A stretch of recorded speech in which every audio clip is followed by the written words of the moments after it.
নুন তো খায় ফেলাইছেন, যদি কামটা না করেন আপনার এই উড়ি উড়ি দুইটা পাকা টাস্ট করে কাটি দেবো।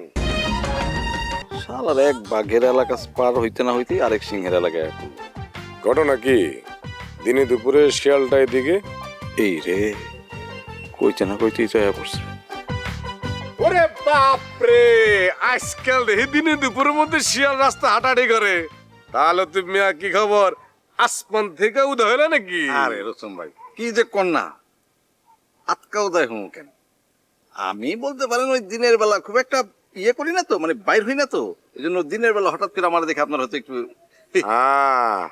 মনে হইতেছে ওই এলাকার থেকে আইলেন। জি ওই যে আজমল চেয়ারম্যানের এলাকায় গেছিলাম, ওই যে রুট ট্র্যাকিং একটু করতে পারেন আর কি। এই দিনের বেলা কক তোমার কি কেউ সন্দেহ করে নাই? করছে, অবশ্যই করছে।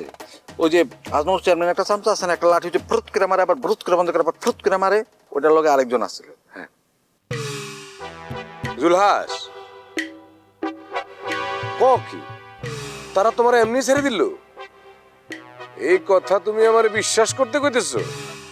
না সেটা করবো কি, আমার হাতে ওই এলাকার ইয়েটা আছে না। ইয়েটা কি আবার? মানে ওই এলাকার পাশ, আমি আমি ওই এলাকার ওই যে কুটুম না, রিয়ার দুলাভাই না আমি, আমারে কি আটকাইতে পারে? হিউস্টনে রকিং টেস্টি, সীমানা ছাড়াও নিজেকে হারাও। তা মিস্টার লতিফ, আপনার উড়ি উড়ি কেমন চলতেছে?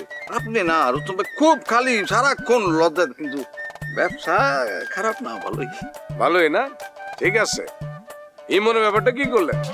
নুন তো খায় ফেলাইছেন, যদি কামটা না করেন আপনার এই উড়ি উড়ি দুইটা পাকা টাস্ট করে কাটি দেবো।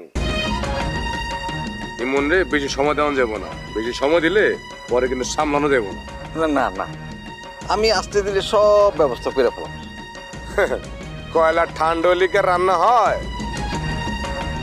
সময়ের কাজ সময় করতে হয়।